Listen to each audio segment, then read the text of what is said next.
आज का हमारा पहला क्वेश्चन है दोस्तों, जो कि बहुत ही महत्वपूर्ण है और सारे क्वेश्चन बहुत ही महत्वपूर्ण है, तो वीडियो को लास्ट तक देखना है आपको। ओल चीकी ओल चीकी लिपि किस भाषा से संबंधित है? अभी दोस्तों ये चर्चा में है, इसलिए ये बहुत ही महत्वपूर्ण क्वेश्चन बन जाता है। तो आपको बताना है जो ओल चीकी लिपि है किस भाषा से संबंधित है। ऑप्शन ए सिंधी से, ऑप्शन बी डोंगरी से, ऑप्शन सी नेपाली से, ऑप्शन डी संथाली से। तो दोस्तों आप सभी को ध्यान रखना है, जो ये ओल चीकी लिपि है यह संथाली भाषा से संबंधित है, यानी ऑप्शन डी इसका करेक्ट आंसर है। अगले क्वेश्चन की ओर चलते हैं। आज का अगला क्वेश्चन है हमारा दोस्तों, भव्य भारत भूषण पुरस्कार। आपको बताना है जो भव्य भारत भूषण पुरस्कार है किस संस्था के द्वारा शुरू किया गया। भारत भूषण पुरस्कार जो किस संस्था के द्वारा शुरू किया गया था? ऑप्शन ए ईसा फाउंडेशन के द्वारा, option B Vantara foundation, option C Mother Teresa foundation, option D Bhushan Kumar foundation. तो दोस्तों आप सबको ध्यान रखना है, जो भारत भूषण पुरस्कार शुरू किया गया है यह ईसा फाउंडेशन के द्वारा किया गया है। ऑप्शन ए इसका करेक्ट आंसर है। अगला क्वेश्चन है दोस्तों हमारा, आपको बताना है इसका राइट आंसर क्या है। भारतीय भारतीय चार्टर्ड लेखाकार संस्थान यानी ICAI के अध्यक्ष कौन नियुक्त किए गए? अभी हाल ही में दोस्तों जो चार्टर्ड लेखाकार संस्थान ICAI के अध्यक्ष नियुक्त किए गए हैं वह कौन है? Option A CA Charanjot Singh Nanda, option B CA Mangesh Pandurang Kinare, option C CA Prasanna Kumar D, option D CA Sanjay Agarwal. दोस्तों आपको ध्यान रखना है, जो ICAI के अध्यक्ष नियुक्त किए गए तो प्रसन्ना कुमार डी को नियुक्त किया गया है, यानी ऑप्शन सी इसका करेक्ट आंसर है। अगले क्वेश्चन की ओर चलते हैं। अगला क्वेश्चन है हमारा दोस्तों, व्यापक अर्बन पॉलिसी अपनाने वाला भारत का पहला राज्य कौन बना है? आपको बताना है जो व्यापक अर्बन पॉलिसी अपनाया है भारत का पहला राज्य कौन है? ऑप्शन ए तमिलनाडु ने अपनाया है, ऑप्शन बी केरल ने, ऑप्शन सी कर्नाटक ने, ऑप्शन डी महाराष्ट्र ने। तो आप सबको ध्यान रखना है, केरल ने जो अर्बन पॉलिसी अपनाने वाला भारत का पहला राज्य बना है। ऑप्शन बी इसका करेक्ट आंसर है। अगले क्वेश्चन की ओर चलते हैं दोस्तों। आज का हमारा अगला क्वेश्चन है, चर्चा में रहा पीटन डे ला फुर्नेस ज्वालामुखी किस महासागर में स्थित है? आपको बताना है जो भी चर्चा में पीटन डे फुर्नेस एक ज्वालामुखी है वह किस महासागर में स्थित है? ऑप्शन ए प्रशांत महासागर में, ऑप्शन बी अटलांटिक महासागर, ऑप्शन सी हिंद महासागर, ऑप्शन डी आर्कटिक महासागर। तो दोस्तों आप सभी को ध्यान रखना है, जो पीटन डे ला फुर्नेस ज्वालामुखी है यह हिंद महासागर से संबंधित है, यानी ऑप्शन सी इसका करेक्ट हो जाएगा। अगले क्वेश्चन की ओर चलते हैं।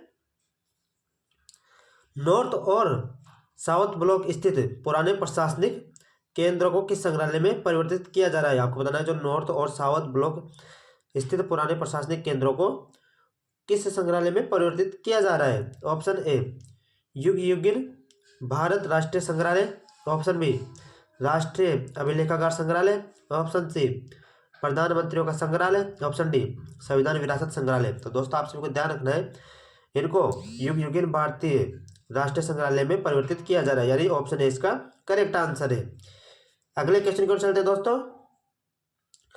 बहुत ही महत्वपूर्ण क्वेश्चन है दोस्तों, आपको बताना है इसका राइट आंसर क्या है। T20 क्रिकेट इतिहास में 700 विकेट लेने वाले पहले गेंदबाज कौन बने? आपको बताना है जो T20 क्रिकेट इतिहास में 700 विकेट लेने वाले पहले गेंदबाज कौन बने हैं? Option A Dwayne Bravo, option B Sunil Narine, option C Rashid Khan, option D Imran Tahir. तो आप सबको ध्यान रखना है, जो अफगानिस्तान के बॉलर हैं राशिद खान जो कि 700 विकेट लेने वाले पहले गेंदबाज बन गए, यानी ऑप्शन सी इसका करेक्ट आंसर है। अगले क्वेश्चन की ओर चलते हैं दोस्तों। अगला क्वेश्चन है हमारा, अफ्रीकी संघ का 39वां शिखर सम्मेलन कहाँ आयोजित किया जा रहा है? आपको बताना है अफ्रीकी संघ का 39वां शिखर सम्मेलन आयोजित हो रहा है, वो कहाँ पर किया जा रहा है? ऑप्शन ए काहिरा, option B Nairobi, option C Johannesburg, option D Addis Ababa. तो आप सबको ध्यान रखना है, जो अफ्रीकी संघ का 39वां शिखर सम्मेलन आयोजित किया जा रहा है यह इथोपिया यानी आदिस अबाबा में आयोजित किया जा रहा है। ऑप्शन डी इसका करेक्ट आंसर है। अगले क्वेश्चन की ओर चलते हैं दोस्तों। अगला क्वेश्चन है, BBC Indian sportsman women of the year 2025 पुरस्कार किसे प्रदान किया गया? आपको बताना है BBC Indian sport women of the year 2025 का पुरस्कार किसे मिला है?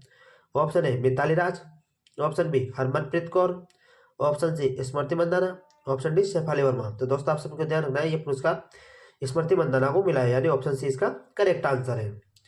अगले क्वेश्चन की ओर चलते हैं। गीता पटनायक का हाल ही में निधन हो गया है, यह किस क्षेत्र से संबंधित है? आपको बताना है, वेरी वेरी इंपॉर्टेंट क्वेश्चन है।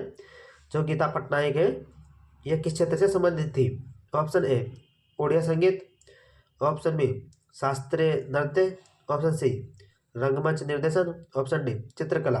दोस्तों ये आपको ध्यान रखना है, जो गीता पटनायक है इसका संबंध ओडिया संगीत से था, यानी ऑप्शन ए इसका करेक्ट आंसर है। अगले क्वेश्चन की ओर चलते हैं दोस्तों। हाल ही में G4 group Bharat, Germany, Japan और ब्राजील की बैठक कहाँ हुई है? आपको बताना है G4 ग्रुप की अभी हाल में बैठक हुई है, वो कहाँ पर हुई है? ऑप्शन ए ब्राजील में, ऑप्शन बी जापान में, ऑप्शन सी भारत में, ऑप्शन डी जर्मनी में। तो दोस्तों आपको ध्यान रखना है, यह जर्मनी में संपन्न हुई है, ऑप्शन डी इसका करेक्ट आंसर है। अगले क्वेश्चन की ओर चलते हैं दोस्तों। हाल ही में मैसेजिंग ऐप व्हाट्सएप को ब्लॉक करने का आदेश किसने दिया है? आपको बताना है, हाल ही में मैसेजिंग ऐप व्हाट्सएप को ब्लॉक करने का आदेश दिया है, वो किसने दिया है? ऑप्शन ए रूस ने, ऑप्शन बी चीन ने, option C Philippines, option D Iran. तो आप सबको ध्यान रखना है, यह आदेश अभी हाल ही में रूस ने दिया है, यानी ऑप्शन ए इसका करेक्ट आंसर है। अगले क्वेश्चन को चलते हैं दोस्तों। अगला क्वेश्चन हमारा, हाल में केंद्रीय कृषि मंत्री ने किसानों का डिजिटल साथी भारत विस्तार कहाँ लॉन्च किया है? आपको बताना है, केंद्रीय कृषि मंत्री ने अभी हाल ही में भारत विस्तार लॉन्च किया है, ये कहाँ से किया है? ऑप्शन ए अहमदाबाद से, ऑप्शन बी जयपुर से, ऑप्शन सी मुंबई से, ऑप्शन डी भोपाल से। तो आप सबको ध्यान रखना है, यह जयपुर से लॉन्च किया गया है, ऑप्शन बी इसका करेक्ट आंसर है। अगला क्वेश्चन है आज का हमारा, हाल ही में BBC Indian sportsman of the year 2025 किसे सम्मानित किया गया है? दोस्तों इसको हमने अभी कर लिया है, तो यह पुरस्कार किसे दिया गया था? यह पुरस्कार स्मृति मंदाना को दिया गया था, यानी ऑप्शन सी इसका करेक्ट आंसर था। अगले क्वेश्चन को चलते हैं। हाल ही में शाही और बौद्ध AI फ्रेमवर्क की घोषणा किसने की है? आपको बताना है, जो भी हाल ही में AI फ्रेमवर्क शाही और बौद्ध की घोषणा की है, ये किसके द्वारा की गई है? ऑप्शन ए शिक्षा मंत्रालय, ऑप्शन बी स्वास्थ्य मंत्रालय, ऑप्शन सी सहकारिता मंत्रालय, ऑप्शन डी रक्षा मंत्रालय। तो दोस्तों आप सबको ध्यान रखना है, यह स्वास्थ्य मंत्रालय के द्वारा लॉन्च करने की घोषणा की गई है, ऑप्शन बी इसका करेक्ट आंसर है। अगले क्वेश्चन की ओर चलते हैं दोस्तों। अगला क्वेश्चन है हमारा, हाल ही में भारत सरकार ने पहले प्रिसीजन गाइडेड वेपन हैमर के निर्माण के लिए किसके साथ समझौता किया है? आपको बताना है, हाल ही में भारत सरकार ने पहले प्रिसीजन गाइडेड वेपन हैमर के निर्माण के लिए किसके साथ समझौता किया है? ऑप्शन ए इजराइल के साथ, option B USA, option C France, option D रूस। तो दोस्तों अब जो समझौता हुआ है भारत का, यह फ्रांस के साथ हुआ है, ऑप्शन सी इसका करेक्ट आंसर है। आप सबको ध्यान रखना है, हैमर निर्माण के लिए फ्रांस के साथ में समझौता हुआ है। अगले क्वेश्चन पर चलते हैं। हाल ही में 700 T20 विकेट लेने वाले दुनिया के पहले गेंदबाज कौन है? तो दोस्तों ये भी हमने अभी किया है, यह जो 700 विकेट लिए हैं अभी हाल ही में, वह राशिद खान थे, ऑप्शन डी इसका करेक्ट हो जाएगा।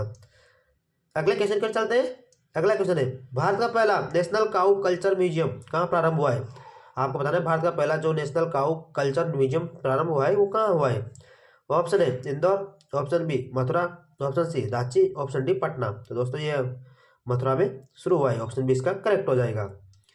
अगला क्वेश्चन है, हाल ही में पहली ऑफिशियल FIDE मान्यता प्राप्त फ्री स्टाइल वर्ल्ड चैंपियनशिप 2026 का खिताब किसने जीता है? आपको बताना है, हाल ही में पहली ऑफिशियल FIDE मान्यता प्राप्त फ्री स्टाइल वर्ल्ड चैंपियनशिप 2026 का खिताब किसने जीता है? Option A Magnus Carlsen, option B Fabiano Caruana, option C Nodirbek Abdusattorov, option D Arjun Erigaisi. तो दोस्तों ये खिताब मैग्नस कार्लसन ने जीता, यानी ऑप्शन ए इसका करेक्ट हो जाएगा। वेरी वेरी इंपॉर्टेंट क्वेश्चन है दोस्तों, एग्जाम में जरूर पूछे जाएगा ये क्वेश्चन। अगले क्वेश्चन पर चलते हैं। हाल ही में डेविड जे फार्बर का 91 साल की उम्र में निधन हुआ है, इसका संबंध किस आविष्कार से था? आपको ध्यान रखना है, अभी हाल ही में इसका निधन हुआ है, तो एग्जाम में पूछा जा सकता है, डेविड जे फार्बर का संबंध किससे था? Option A website design, option B wifi, option C internet, option D CPU। तो दोस्तों इसका संबंध इंटरनेट से था, ऑप्शन सी इसका करेक्ट हो जाएगा। दोस्तों ये आज का हमारा अंतिम सवाल था, इसी के साथ अपनी वीडियो यही समाप्त होती है। हमारी वीडियो आपको अच्छी लगी हो तो हमारे चैनल को सब्सक्राइब जरूर करना और वीडियो को शेयर करना। धन्यवाद।